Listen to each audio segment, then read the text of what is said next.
Bien-aimés dans le Seigneur, Shalom. Nous sommes dans la joie de nous retrouver pour une nouvelle méditation biblique. Nous sommes le jeudi 22 décembre 2022.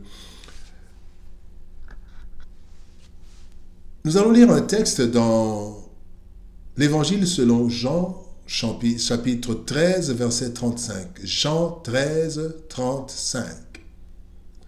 Voici ce que déclarent les Écritures. À ceci, tous connaîtront que vous êtes mes disciples, si vous avez de l'amour les uns pour les autres. À ceci, tous connaîtront. Tel est le thème de notre méditation de ce jeudi 22 décembre 2022. À ceci, tous connaîtront. Bien-aimés dans le Seigneur, dans notre société, il y a des signes distinctifs pour un bon nombre d'associations, de corporations ou services. Ce sont des uniformes qui servent à la reconnaissance. Les membres peuvent se reconnaître entre eux et les autres peuvent aussi reconnaître les membres d'un regroupement. Grâce aux signes distinctifs, on reconnaîtra quelqu'un qui est dans l'armée, qui est dans la police, quelqu'un qui est dans tel service, un scout et tout. Il y a des uniformes. Christ, dans ce texte, révèle aux disciples leur uniforme. Notre uniforme, c'est l'amour les uns envers les autres. Ce signe distinctif qui ne peut être imité doit servir non seulement à reconnaître les disciples, mais aussi à attirer plusieurs vers Christ le Sauveur à travers ceux qui ont cet uniforme magnifique qui est l'amour. Tirons 3 leçons de notre message, de notre texte de ce jour. Première leçon, nous voulons parler du signe divin. Un signe divin. Dans 2 Thessaloniciens, chapitre 3, verset 5, la Bible dit que le Seigneur dirige vos cœurs vers l'amour de Dieu et vers la patience de Christ. L'amour de Dieu. Bien-aimés dans le Seigneur, l'amour dont le Seigneur parle ici n'est pas juste un sentiment d'attraction ou d'affection que l'on retrouve chez tout être humain. Mais c'est plus que cela. C'est une véritable puissance venue de Dieu qui est amour et qui nous permet d'appliquer pleinement le contenu de l'amour que nous trouvons par exemple dans 1 Corinthiens chapitre 13 où on parle d'amour. Un amour capable d'aimer ceux qui ne nous aiment pas et même ceux qui nous maltraitent. Un amour qui peut tout supporter, qui peut tout excuser. C'est un amour divin, car le simple amour se retrouve en tout être humain, tel qu'il est écrit dans Luc chapitre 6, verset 32. Le Seigneur Jésus-Christ dit, « Si vous aimez ceux qui vous aiment, quel gré vous en sera-t-on » Les pécheurs aussi aiment ceux qui les aiment. Les pécheurs aiment ceux qui les aiment. Même les plus grands bandits, les plus grands méchants à nos yeux, ont aussi un certain amour. Mais ce n'est pas cet amour uniforme du disciple. Cet amour ne se retrouve que chez les disciples. Cet amour qui permet de tout supporter, de tout excuser, de ne pas rechercher le mal. Bien-aimés, ce signe distinctif, c'est un signe divin. C'est l'amour divin. Pas cet amour dont on parle, que l'on chante à longueur de journée. Mais l'amour divin. Ce signe divin.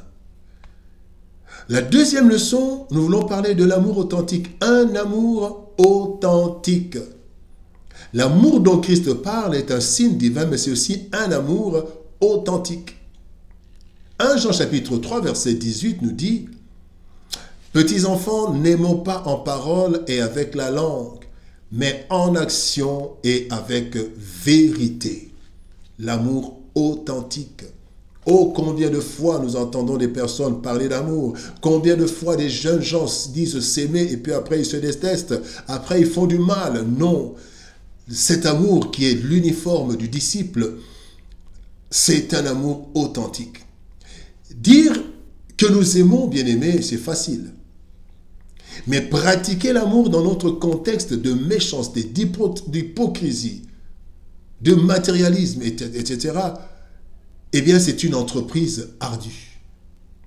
L'amour authentique est pratique, même sans parole.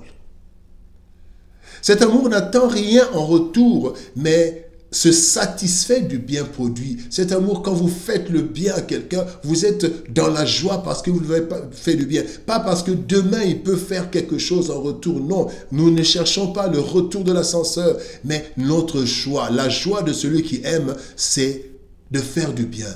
Il est satisfait de ce bien produit. Cet amour vient du fond du cœur et ne se fait pas prier.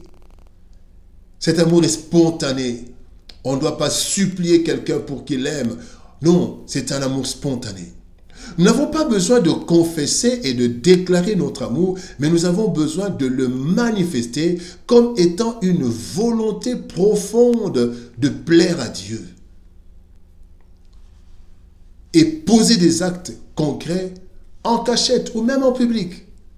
Mais des textes d'amour. Quand nous lisons le texte cité sur haut, 1 Corinthiens chapitre 13, et quand nous lisons du verset 4 au verset 8, bien-aimés, ce texte cité plus haut est un vrai test d'authenticité et de conformité de l'amour véritable. Authenticité et conformité à l'amour véritable, l'amour authentique. Et bien aimés, nous invitons chacun de nous à se tester de temps en temps pour voir si cet amour divin authentique est en nous. Et donc, si nous sommes disciples du Christ, prenons, bien aimés, de temps en temps, 1 Corinthiens 13, 4, 8, et testons notre amour. Est-ce que nous supportons tout? Est-ce que nous croyons tout? Est-ce que nous ne voulons pas notre intérêt? Tout cela, et c'est là un test de conformité, un test d'authenticité. La troisième leçon, bien-aimé, cet amour, bien-aimé, c'est un signe de distinction universelle.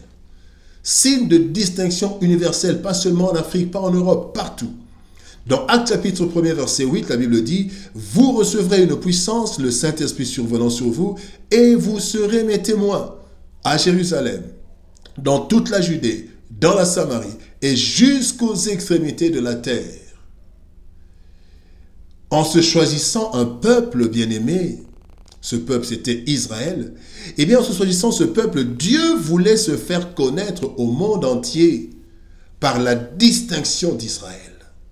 Moïse évoque cela dans Exode chapitre 33 verset 16. Il dit, comment est-ce que nous allons être distingués parmi toutes les nations? Et c'est Dieu qui veut qu'Israël soit distingué.